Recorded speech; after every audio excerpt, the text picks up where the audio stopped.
the seminary back in the 90s when I went there, and obviously he's still there. He's been the dean. Are you still the dean? Almost ended with you. Almost ended. Yeah, I am the dean. And he taught pastoral care. So all the things you complain about in my pastoral care gifts are Brad's fault. So there you go. Heavy burden. I want to take credit for all the good stuff that you are. There's somebody else who messed it up. Well, unfortunately, Pastor Coe is probably not it. You were good. But anyways, yeah. So I'm excited that he's back and that Kim Harris, our education chair, set this up for us, and it's a great job, Kim. And we'll go from there. Okay, thank you. It is very nice to be back. It was a couple years ago, I think I was here when we did some Bible study on Elijah and so forth. I want to say this is, I want you to consider this your presentation more than mine, because I came partly because Kim specifically said something around issues of shame and guilt might be of interest, so I want to pull out of you whatever is most interesting to you. I've got a PowerPoint we can use to talk off of and share some ideas, but you feel free to ask or take the conversation any way you want. I can stand up here and talk about this for hours, which I know we can't because it's 7:20 and run, so we'll keep it focused. I forget now what title I may have given you, but the title I'm working off of here is this one. I just do shame and guilt, and I think it's important to know which is which, because they overlap a lot, but they're not exactly the same experiences. And that's important, and I want to say some things about why it matters to know the difference. I think to understand what human beings are all about, and especially what we might call the human condition, what is the brokenness, fallenness, confusion in our condition that God reaches out to redeem and save, if we can get these two things into clear focus, I think that helps enormously. I was saying over dinner to Kim that students sometimes ask me, how'd you get so interested in shame? I wrote a doctoral dissertation on shame. I teach a course, Shame in Christian Ministry, Bible study I'm in on Sunday mornings. And I always find ways to bring up shame. The Bible study people say, we know it's about shame, okay?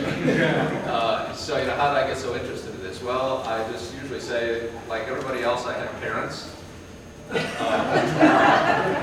My parents weren't, were not mean people, or even, pretty ordinary Lutherans and all that. But I would say that the genesis of a lot of the issues that we're talking about, we grow up with in our family of origin. If we had the misfortune to have people who had very difficult backgrounds and had some power issues or abuse issues, maybe we saw this in even a stronger flavor. But I think anybody who's ever been in a relationship where you're the smaller, littler person as opposed to the big person, and that of course is parents and children, but it plays out in a lot of different ways. The possibility for these dynamics of shame to kick in are always there. So that's just what we deal with. So let me, first of all, I'm going to back up here for a second. I'm just going to scroll, I'm going to let us scroll through some images here for a minute. These are, you'll spend a minute looking at each. I just want you to take these in. Just see what it says to you. We'll talk about the images here in a minute.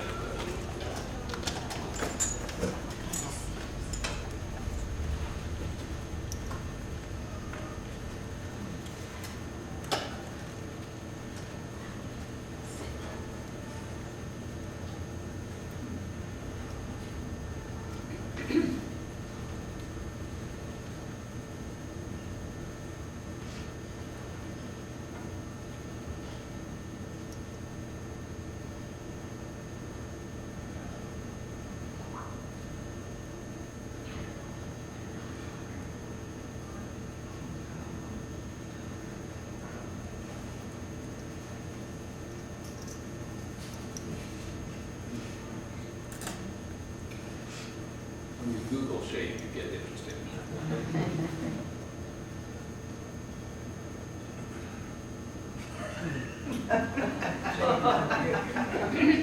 Can you see?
not brought that back to the seminary.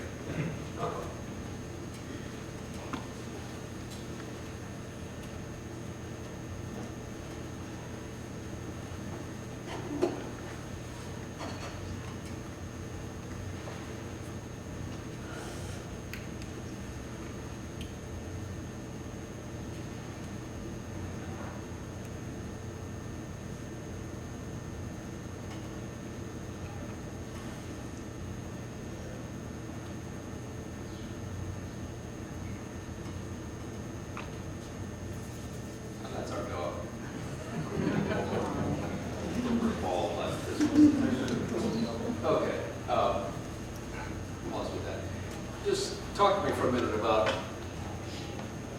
anything those images suggest to you about shame and guilt.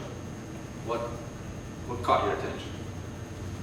Some of them, to me, were people who were ashamed. Yes. Others, shame pointed at them. There was that one with the big finger pointing, the kind of big person, little person, accusatory, right? Yeah. And what else? I think most of them were hiding their faces. Yeah. And the ones that weren't hiding their faces were clearly in pain of some sort. Yeah. Except So for them being none. you could see it on their face, or see it in their body, and very covered up. And we'll talk about that. Yep, please. Many are hanging their heads, Yeah. but we also do that. Very interesting. Yes. Sometimes it's not easy to tell the difference between reverential and penitent, and then just drawing into yourself. So these emotions are complex. Don't want to jump to conclusions necessarily too quickly about what you think you may be perceiving or not perceiving. Please. Sounds like some of them gave you a blue reaction. Yeah, it's not always easy to tell the difference. We'll talk about that in a minute. Yeah. Some of the photos suggested to me desperation more than shame. Okay. Not necessarily the dog, I hope. Yeah. But shame can be excruciatingly painful, and therefore there was one of that crying small child. I just wonder what could have evoked that, or abuse, or whatever. But shame can just squeeze so tight. Like, how can I possibly get out of this situation? Right?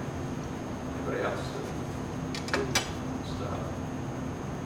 Yeah, please. There was the photo of the smog. Oh, right. And that's an interesting one to put in there. What did that shame suggest? of destroying the environment. They talk more and more about that. Right. It's linkage to the religious idea that you're supposed to care for the planet that we have. Well, and I put that in there in part just so we can monitor ourselves. Does that give us any sense of shame that we have not taken as good a care of the creation that we've been entrusted with as we might? And we'll talk a little bit also about shamelessness and what that means. Is it possible to take in those images and you don't feel anything? What does that mean? What does it mean to be shameless in that sense? Okay, well, I'll just let those hang out there for you so that we can have some things possibly referred to. But let's see if I'm still queued up. Let's start with this: why they matter. And I want to start by saying I think we've had a traditional bias in our culture. Culture being basically Western European, North American culture. If you go to other cultures, things can be a little different. But I field tested some of this in Europe when I've taught some things there, and I think Western culture is pretty much the same. We've tended to see things much more in terms of the human condition, in terms of guilt than shame. So the first thing we need to do is say, well, what's that all about? How do we broaden our perspective here a little bit? When we confuse these two, it makes shame difficult on a couple notes. It's hard to identify shame if you don't know what you're looking for, and if it's easily confused with guilt. It makes shame hard to talk about because we slip into guilt language, and shame's hard enough to talk about anyway. I mean, if I said, well, who'd like to talk about your most significant shame experience? Nobody's going to, I would want you to, but I mean, nobody's wants to do that. It's very private, revealing. And then it makes it very difficult to use the concepts to help us understand what it means to be a human being. So that's partly why I want to get at this. Now, just the image here, that was one of the images we saw. Shame or guilt, what do you think? Somebody that little, I would say shame. How's that? I would say shame for somebody that little. Okay, I mean, we're assuming she's just a couple years old, maybe. Okay. But why is she having to stand in the corner?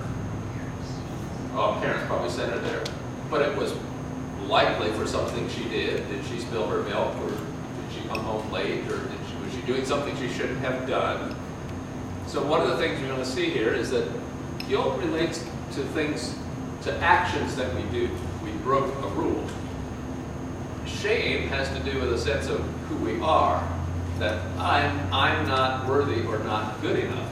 So I think in this kind of punishment, same as we saw in the pictures with the dunce cap, please, come in, the things tend to overlap. Kids were, I don't know anybody who gets punished by going to the corner with the dunce cap on anymore, but that's meant to be a punishment because you did something wrong, you didn't do your homework or something.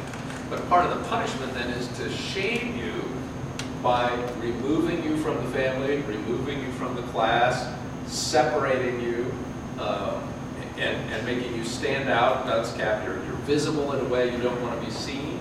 So that's often an experience with shame. Is people say, I felt naked. I thought everybody could see right through me. Suddenly everybody knew that I messed up, and so forth. So it's a combination of things in some ways. Yeah, we want to see that. When I was a high school teacher, and I was only 21 years old in my defense, I suppose. But That's about 5 years ago. yeah, exactly. So a 17-year-old did something, and I drew the circle on the chalkboard, and made him stick his nose in that through the rest of the class, and then we made fun of him as a class throughout the class with his nose on this chalkboard, and the other reason I bring it up is I ran into that kid 10 years later, and he mentioned that moment,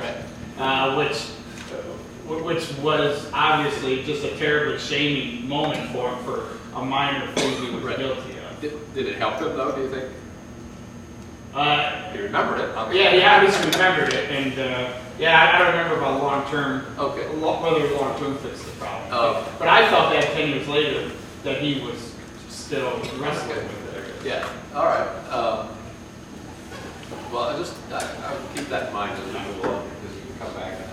All right, so let me try to make some basic distinctions then between shame and guilt so we know a little more what we're talking about. Here's the dunce example. This is very key. I mentioned this a minute ago.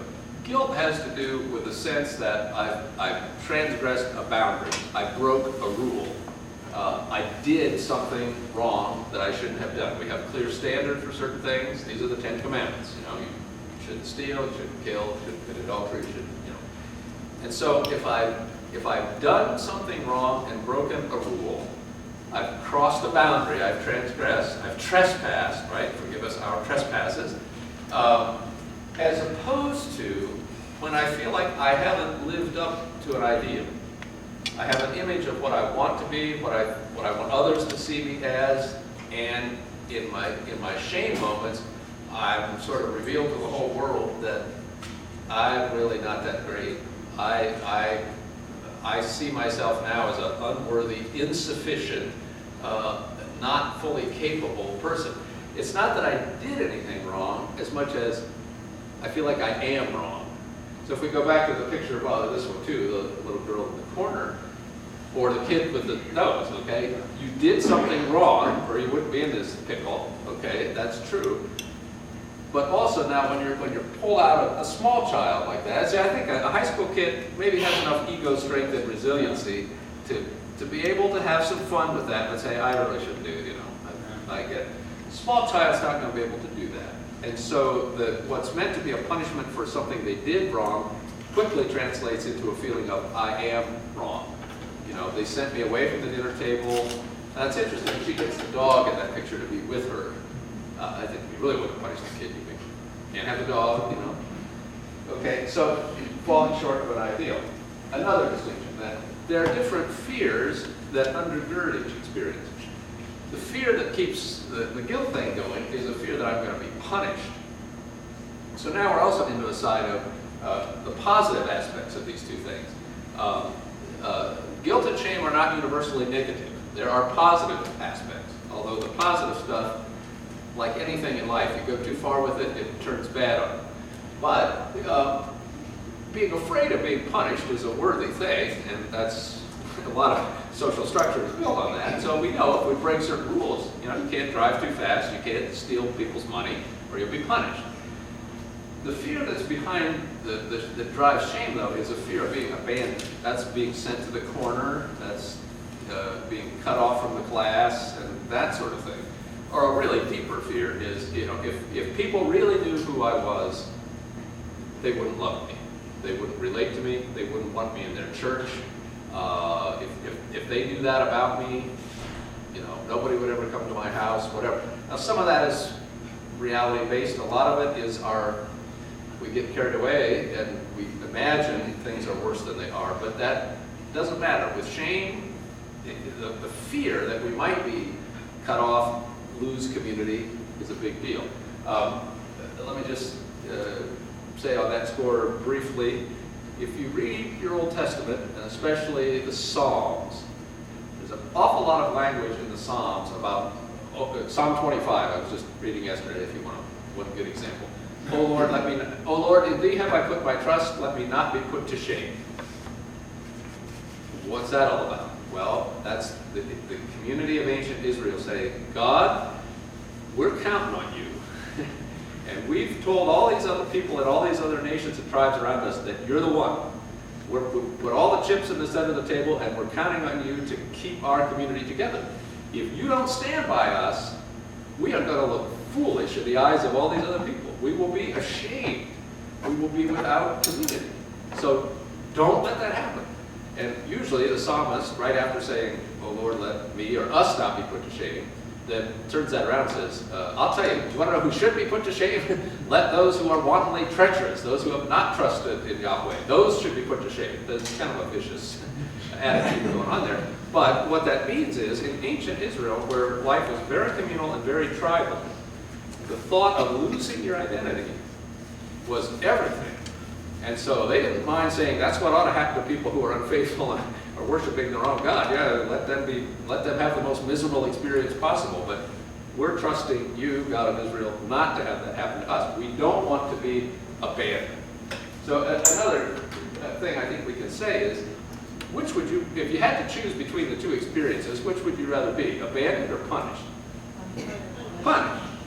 Right, because when you're being punished, you at least still have contact. You may get spanked, you may get yelled at, and so forth, but there's still some kind of connection going on. Abandonment, where I just cut you off and don't pay any attention to you, is worse. And the fear of that, I think, is worse. And we all know sometimes kids will act out negatively when they have very little attention given to them, just to get the attention of being punished. And that's a clear preference where I'd rather go through the guilt punishment experience than the abandonment shame side of life. Okay, so there's that. And then we touched on this, say it again. There's a different physiological appearance to these two things. No, I can't talk to you right now, Brother E. Guilt can be really hard to detect. Now, I know that people will say, I saw it in his eyes. He was guilty of sin. I knew it. Immediately, right? But, actually, I've sat right across the table from some people who've done heinous things, asked them point blank what this was all about, and they just lied right through their teeth and convinced me that nothing had happened. Shame is harder to hide. And it's all those reasons you picked up in those slides and images. Posture slumps. Now again, is that prayerful or reverential or what? But people lose kind of muscle tone. They don't want to make eye contact. Severe shame is a kind of covering up. It's like, if I don't have to look at you, you won't see me. I mean, kids do that, you know, like Hyde was. Your head, you know, the ostrich putting the head in the ground. But it's because shame is a much more primitive emotion, and we don't have as much ability to control it with our mental apparatus. You have the capacity to experience shame by about 18 months old, or basically the key stage for this is usually 18 months to maybe 3 years. Guilt, you don't have the capacity to experience guilt until you have language. Guilt requires knowing the difference between yes and no, right and wrong. You can or you can't, right? So how we control children before they get really verbal is by the tone of voice or the volume of voice, right? A 1-year-old is starting to toddle around and doesn't know language yet. If they get too close to the hot stove, we just say, "Stop over there!" Well, they don't know what I said. They just know that I raised my voice and got excited, and that's bad. But what we've actually induced is shame. The kid will cry, melt down, right? We've all seen this. Now, a 4-year-old, we say, "Johnny, stop, wait, you know better, don't touch that." And, "Oh yeah, okay, you can have a conversation." So it's the more primitive nature of shame. It kicks in life earlier. That's one of the reasons you can't control it as well. It makes a difference. Does that make sense? I think that's one of the key things in terms of the human condition is we have the capacity to experience shame earlier than we have the capacity for guilt. Therefore, I would say it's an even deeper part of the human condition, the human problem. Okay, now those were some basic distinctions. Let's get to a major distinction between the two, which I've already touched on, so probably don't need to elaborate. The key distinction between doing and being. All right, guilt is about doing something wrong. Shame is about I am wrong. So, I mean, an example might be you're caught speeding, right? Got you dead to rights. You were going 55 in the 35 zone or whatever. The guilt question that's going to come to us is we're going to say, what have I done? Wow, I was not paying attention. I broke the law. I could have hurt somebody. You know, I'm probably going to a speeding ticket, and that's justified. The shame question, though, is and it'll come right on the heels of that. These aren't easily separated. The shame question is, what have I done? What kind of person am I that I'd be so careless? Now, this is assuming we have a healthy capacity to experience shame, right? You could get to a point in life where you don't even have that apparatus in play very much, and you try to deny or say it wasn't my fault or whatever. But if you have a healthy sense of shame, you would ask yourself questions about, well, what kind of person am I? You can play out all kinds of scenarios, but I hope that helps. There's a distinction. Ben, were you going to say something? No. Okay. All right. It's a rare moment then. Okay, so what have I done? That's guilt. I tried to find an image. I think that's a guilt image. She's just come to some realization, oh my gosh, what, you know, as opposed to, I'm sorry, the question of who am I, and I used that image earlier in the thing. That's a powerful image to me because that person is trying, I think it's a female, but it may not be, so hard to be completely covered and hidden. Right? It's like, I'm unworthy, I don't want anybody to see me. If you get that, if nothing else tonight, if you get that basic distinction, doing, being, actions versus personhood, that's a key distinction we're trying to get after here. I found this image when I thought Adam and Eve were good examples. I don't know the artist here, but which looks more to you like guilt and which looks more like shame? And there's no right answer because I don't know what the artist had in mind. This is just suggestive. What does that suggest, if anything, to you? Shame of nudity. I'm sorry? Shame of nudity. Yeah, okay, so the nakedness itself is an aspect of shame. We know that in the beginning of Genesis 2, I guess it would be, the man and the woman are in the garden, they are naked and not ashamed. But somehow, after the foul-up happens, the shame sets in and they're aware of their nakedness, and there's a lot of covering up going on there. Anything else here? Well, Adam is holding his eyes. Yeah. And Eve is covering herself in a sense, but not, her face is open and visible. That would suggest to me, if we wanted to make some kind of distinction, Adam is giving us the shame reaction, Eve more the guilt reaction.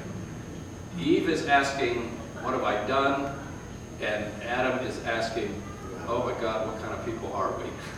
that I would have fallen into this. I mean, perhaps Adam is saying, I would have thought that I was the sort of person who would successfully resist temptation, that I would not have disobeyed, that I would not have been seduced either by, well, it's not Eve's fault, but the snake or whatever. I mean, I wouldn't have fallen prey, but he can't deny it.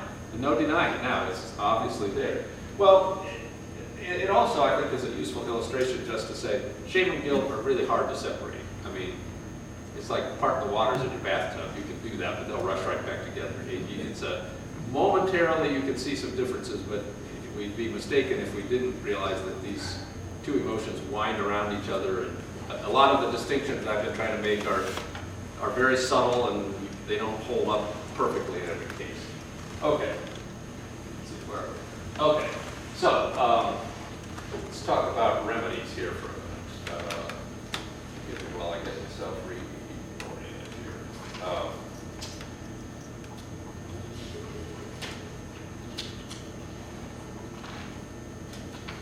Okay. Forgiveness or acceptance? Are these the same things? Why not? I see your head shaking back there. I think acceptance implies more that the person still holds you responsible for whatever it was that you did, and they just say, well, just didn't know any better, or he just wasn't thinking at the time or something. Whereas forgiveness kind of implies that, the issue has been stated, it's been dealt with, and then it's done. Okay. So. Anybody want to say anything about overlap between, or whatever? Well, Go ahead. if I stepped on your toe, Yeah. I would Thank say, you not to. forgive me, right? Yeah. Right. That would be a guilt thing. But the acceptance is, I'm so fat and lazy, I can't even believe I stepped on that guy. He's a professor, what was I doing? I suck. I mean, that would be the difference there. And if I could legitimately say, don't worry about it, it's fine, no problem, and mean it, and that could actually connect with you, and you could feel accepted, that would be a gracious thing. I hope I can do that. Right. It becomes a problem for me if I can't do that. Right. So these two reactions to things that go wrong in life, I think it's important to notice some differences here. And again, it's not that they're totally separate, but there are some distinctions. I think forgiveness is, religiously, theologically speaking, more the antidote or the remedy or the response we want to make to people's guilt. You did something wrong, and you've now indebted yourself to me, right? That's the older, forgive us our debts. It's actually closer to the actual biblical wording of the Lord's Prayer is indebtedness. And I release you from the debt. It's all right, I don't hold that against you, you are forgiven. But if the question is, are you a worthy person, are you a meaningful person, and in spite of your limitations, I still say, I'm good with you, I like you. I may not like all the things you do, but fundamentally, we're in community. That's acceptance. So much of the time, and this goes back to what I was saying earlier about the cultural bias toward guilt, we tend to run everything through the guilt lens first. Part of what that means is people bring experiences to the church that are basically shame-based experience, and our responses are ones of forgiveness.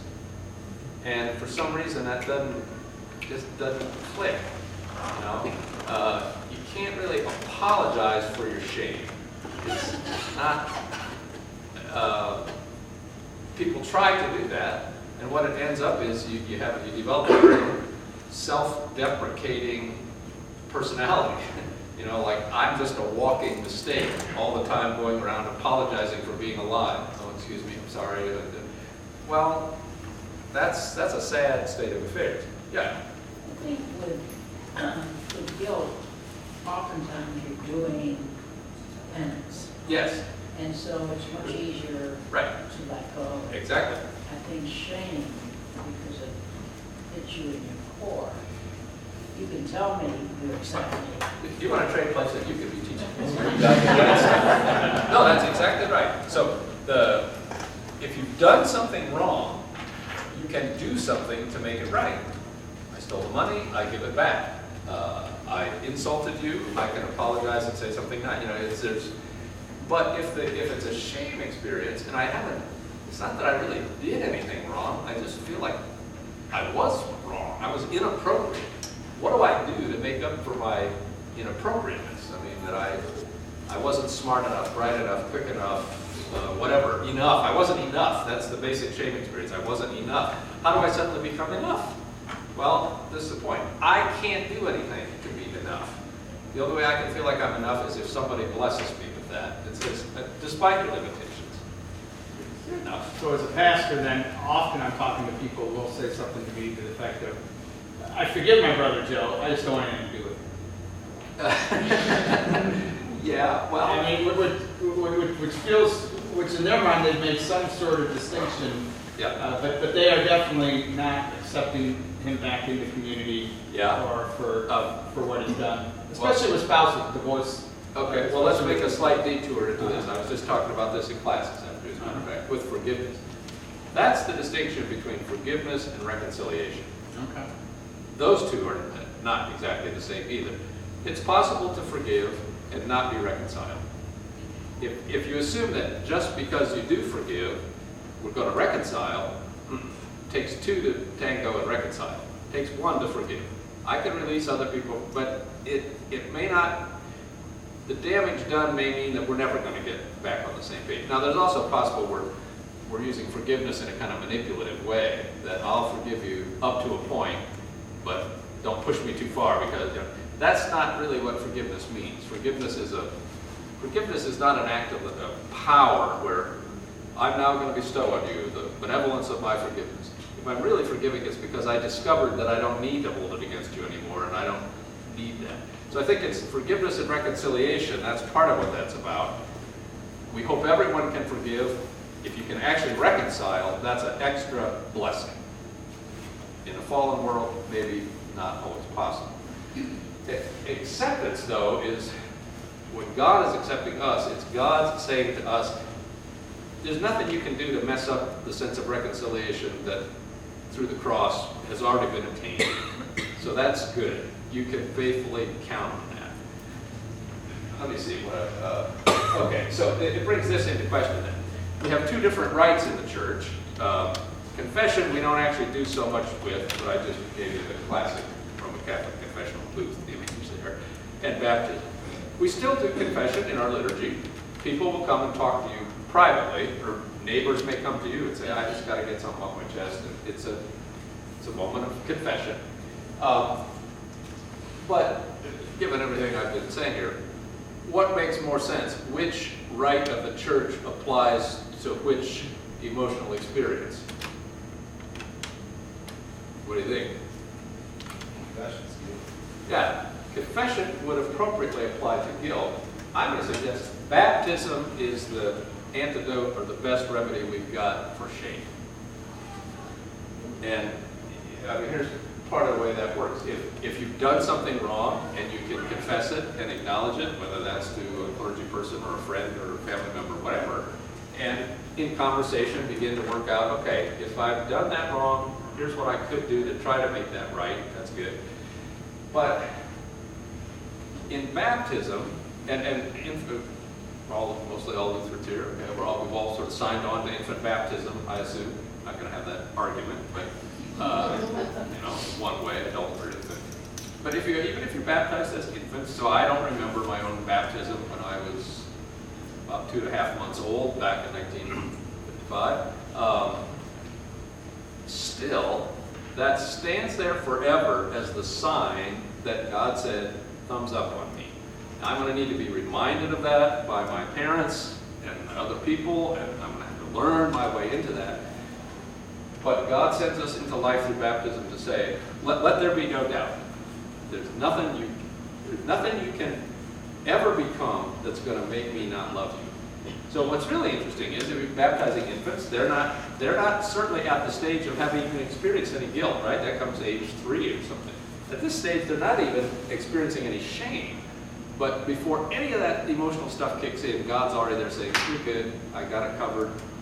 So if you know anything about baptism in the ancient church, where people were fully immersed in the water, when they came out of the water, they got a new baptismal garment, right? Now, some people argue people were probably baptized without any clothes. I think that's, for males perhaps, it's actually very unlikely that females were baptized naked, because males would have been doing, you just wouldn't have done that in ancient, you just wouldn't have done that. But the point is, everybody got a baptismal garment. That was part of the ancient liturgy. And part of the symbolism of that was you are covered. So if you know anything about the story of St. Augustine, I'm sure you haven't sat down and read Augustine's Confessions, but in any event, Augustine led a very, how should we say, colorful life, full of much guilt and licentiousness and so forth, but also a great amount of shame for the many things he had done and how callous he had been. He has this incredible conversion experience. He's walking alone in the garden, and he hears this voice that says, take and read. And it happens that there's a Bible laying there. He picks up the Bible, and his eyes fall on the passage in Romans that says, I think it's Romans 6:23, put on the Lord Jesus Christ. And for Augustine, somehow all the cosmic tumblers click into place. He feels covered. In the shame he's experienced, he sees in that passage, he has a new identity. He can put on Jesus, right? So his sense of insufficiency is covered because he's now being brought into the Christian story, has a new identity. Well, when we baptize infants, that's what we want. That's what we're trying to raise them up in, is the Christian story that says God will love you no matter what. Now, God's not happy if you're doing bad things. You've got things to confess, and God will forgive and expect you to make, remediation for those things. But there's no question about the fact that you're loved by God. So, sometimes, I just want to suggest here with Rembrandt's famous painting of the Prodigal Son. By the way, that painting hangs in the Hermitage in St. Petersburg. Anybody ever been there? Yeah. You remember this painting? It's a huge painting. It's as high as that basketball hoop wall. You've got to get clear to the other side of the gallery really to take it in. It's massive. But I would suggest in this image here of the Prodigal Son, this is both a matter of confession and forgiveness and shame and acceptance all going on at the same time. The prodigal knows he's broken rules. He should not have asked for his father's inheritance. That was clearly out of bounds. And he squandered it nonetheless. But he feels a great amount of shame over all that. And the father, by receiving him back, is saying, we're going to overlook the fact that you broke the rules, I'll forgive that, but also, you're my son, you're alive again, you're part of the family again. So that's why it's not always easy to know. We do baptize for the forgiveness of sins. I partly think if only the Bible writers had had a chance to listen to Brene Brown or something, they'd have redone that. I mean, we just know so much more about shame. Before we get to, I'll just say one other quick thing here, and I got a couple diagrams to share. For Lutherans, we've got issues here with Martin Luther that we have to sort out. I'm absolutely convinced, this was a key piece of my doctoral work actually, that much of what Luther was struggling with and trying to get over was actually shame-based stuff. But he used language of guilt because, again, he never read Brene Brown or Freud hadn't come around yet or anybody else. There wasn't any of the modern language about shame that we now know. But much of what Luther himself struggled with were identity issues. How can I be good enough to please God? And you may know the story. Luther's so desperate to find this right relationship with God, he's coming to his confessor. Staupitz was his confessor, and he's picking at every little possible sin he could, to the point where Staupitz finally says, just go out there and commit something that's really sinful so we got something to talk about here. This is boring stuff. You got nothing. Well, Luther couldn't, it just wasn't satisfied. The only right the church had to help him was a right of confession and forgiveness. Until he finally figures out that baptism really moves to the center of his theology and that this is about reconstituting identity. And his breakthrough in sort of rediscovering gospel, I think, was he found a gracious, accepting answer to his own sense of shame. And I think this was part of the whole zeitgeist, the whole thing going on in the Middle Ages in Luther's time, where people felt so belittled and humiliated by the power of state and church, so uncertain about who they were, where was their place in all this. They're desperately buying indulgences or doing whatever they can do to take care of real or imagined guilt, when in fact what they needed and what the Reformation helped bring about was a much more robust sense of baptism. And getting back to questions of, your identity is grounded in the risen Christ, not necessarily in following the rules or the practices of the church. That's not, you understand, it's not completely clean. I'm not dissing the medieval church totally. We deserve to be as critiqued today as they were then. But there's something fundamentally going on there that Luther is able to do a major reset for the church, which I think is really interesting. Okay, so I got 7.5 minutes, I think, right? All right, okay, I'm good, we'll make it. I want to share, this is not completely original to me, this diagram that I'm using called the compass of shame. This was developed by a psychologist named Donald Nathanson, but I've shamelessly stole it and adapted it and keep using it in my own way. Nathanson decided that we could perhaps diagram the human experience on a kind of compass. So lay that out like that.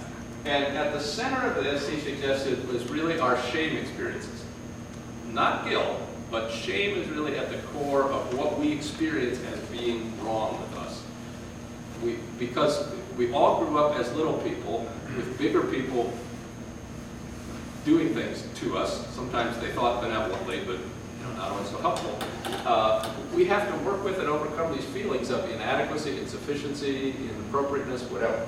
So we'll put shame at the center of the compass. And then he suggested the reasons we experience guilt are mostly because we're so off-center with this sense of shame, we do various behaviors to try to compensate for that.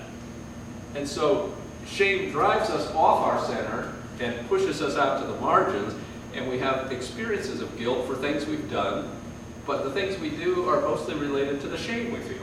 So he suggested that he had 4 basic kind of points on the compass, and his suggestion was most of us have a kind of default place we go to, although we revisit all the places sooner or later. But here's what he suggested. Sometimes you may experience shame, and then you withdraw from that. You hide. Well, that can be literal hiding. People cut off from community. They don't want to be known or seen. Or just figuratively, your personality kind of shuts down. You're not relational. You're not disclosive. Keep people at arm's length. Don't want to be known. And again, that's what are you guilty of there? You're guilty of violating the sense of community that God has gifted you with. You're saying that doesn't work for me. I don't want to be part of that. So at the opposite end of the South Pole here, avoidance is another possibility. I just try not to deal with it. That's where substance abuse often kicks in. Substance abuse, alcohol, drugs, eating disorders, sexual disorders, whatever, are often a way to try to relieve the pain of the shame and just somehow get around it, have a different experience. Well, again, doesn't always work. Then we got the other 2 poles here. The possibility of what he called attacked self, which means before you can shame me, I'll do it to myself, right? So I develop a very self-deprecating sense of humor. I'm always putting myself down, for instance. Well, that's a protective mechanism because I'm in more control if I'm doing it to myself than if you're doing it to me. Extreme examples of that might be something like the phenomenon of cutting. A teenager or others who will want to experience, they'll control the pain by cutting. This is you know how this works, but I have a nephew who's unfortunately in his past has been involved in some of this. It's a way of, there's pain in my life, but I can control the pain, I can regulate it, I can have it on my own terms. That's better than feeling it from somebody else. Then, and the other side of that, okay, maybe it's I don't deal with my own shame by attacking others. This is classic playground bully stuff, right? And we know that bullies, under it all, usually have a very insecure sense of self. So they're projecting their stuff out onto other people. Extreme forms of that are all kinds of abuse, physical, sexual, emotional abuse. You could even, I'm not going to go there, but I'll just toss the idea. I think you can take this kind of diagram, expand it from the personal, and push it out to the corporate, communal, even national, political. You think about how a nation that feels like its identity is threatened, doesn't really know who they are, feels a sense of shame, can engage in different kinds of behaviors that are guilt-inducing, and the whole thing gets more messed up. Okay? So I want to say that this is what we mean in Christian theology when we're talking about original sin. Now, the thing about original sin is it's never original. It's the same damn thing over and over and over. Literally. But that center of what drives us to sinful behaviors of which we are guilty is this deep-seated sense that we grow up with of somehow feeling inadequate, insufficient, whatever. The point being that you got to stay at the center. And if you have listened to any of Brene Brown's TED Talks and stuff, one of the things she talks about is developing capacity for courage and vulnerability. And what she means is be vulnerable enough to work on that shame stuff right at the center of who you are. Don't fly off and get into any of these guilt-producing behaviors that avoid and withdraw and so forth. I would say this is precisely what the cross means for Christians. It's right there in the book of Hebrews, that Jesus, pioneer and perfecter of our faith, goes to the cross despising the shame. In other words, saying the cross is a shameful experience, but I'm going to endure it anyway. Which is worth really thinking about, that crucifixion in Roman times in the ancient world as a punishment was designed specifically to be a shaming experience, even though it was also obviously physically very punishing and brutal. The point was it was done publicly, you were hung up there naked, it was slow and torturous, it was about humiliation, it was about making you an example, as the dunce cap writ large in a sense. And to think that's how God chooses to work out the plan of salvation is Jesus endures that kind of humiliation. Well, that says to me, if shame's at the center and it's what we kind of the original part of what has messed up the human race, Jesus has gone through it all. There's nothing we've experienced that Jesus hasn't experienced. And so you just got my theology of the atonement there in a nutshell. Okay, that'll give us time just to land on this and we'll be done.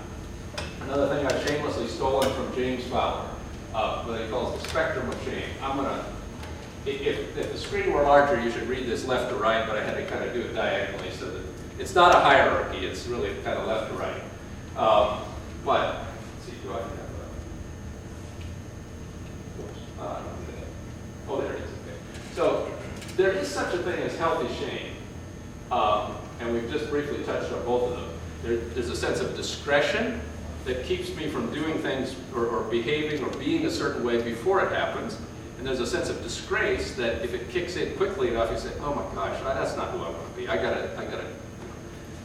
However, most of our shame quickly becomes a kind of perfectionistic shame because we want the big people to like us. And when we realize in a healthy sense that, oh, maybe I'm not all I should be, we go overboard trying to make it right. And we try harder. We get perfectionistic. And then your perfectionistic shame bleeds over into these other things. I'll come back to that in a second. Toxic shame is the really bad stuff that then my whole identity is messed up. Shamelessness, actually, when we say, have you no shame, I'm convinced what that means is a person has gotten so utterly full of shame that they don't care anymore what people think of them. right? If I grew up in a very disadvantaged situation where people always told me I was no good, parents abused me, I had to be around violence all the time, I've grown up convinced I'm not worth anything, what do I care what you think of me? I'll say anything, do anything, but there's a very vulnerable core under all that I hope we can always have compassion for. Last thing on this, and the reason this is in brackets in the middle, at least as Fowler saw, was that this one doesn't occupy any special place. It can touch any place on the spectrum. There's a certain shame that's due to what he calls forced minority status.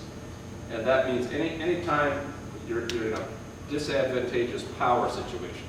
Race would be one clear example of that, but it could be economic, it could be gender, it could be educational, that when a group of people is forced into a minority status, a sense of shame comes with that. And that's a huge, huge burden. That's on top of whatever else is just in the best of worlds you grew up with. Now you've got this. Maya Angelou has a great quote in I Know Why the Caged Bird Sings. As a black Southern woman growing up, she said, this was like having a rusty razor held to your throat all the time. You know, it's bad enough you got to have something in your throat, let alone be a razor, let alone be rusty. That's the multiple oppressions of what she experienced out of that experience. Okay, that's the groundwork. So next week, what I would like to do is we're going to come back with some situations in life and church and ministry where being sensitive to these shame dynamics may help us be better Christians and build better community. So we can pick up on any of this next week if you want to ask questions, but we'll roll out some situations next week. Okay? All right.